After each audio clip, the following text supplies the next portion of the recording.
Écoutez attentivement. Allez-y vérifier.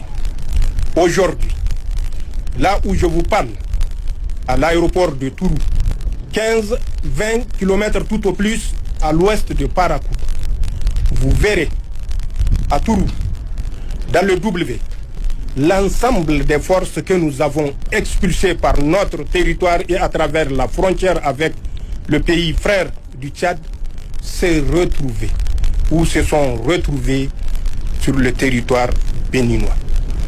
Rien qu'avant-hier, il y a un porte-hélicoptère amphibie qui s'appellerait Tonnerre qui a accosté au port autonome de Cotonou.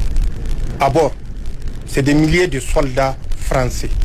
Ils doivent être à leur 10e débarquement à Cotonou. Ça ressemble à ça. Il s'agit d'un porte-hélicoptère amphibie. Une véritable base militaire flottante capable de déployer plus de 16 appareils. Il peut embarquer jusqu'à 1000 fantassins, des blindés et un important arsenal. Depuis décembre dernier, son Excellence le général Tchiani signale une dizaine de débarquements au port de Cotonou.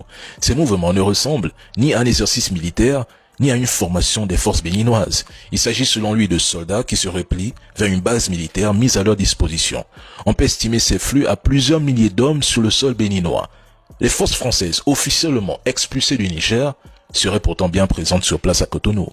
Et pourquoi passer par le Bénin? Parce que Cotonou joue ici le rôle de cheval de Troie idéal.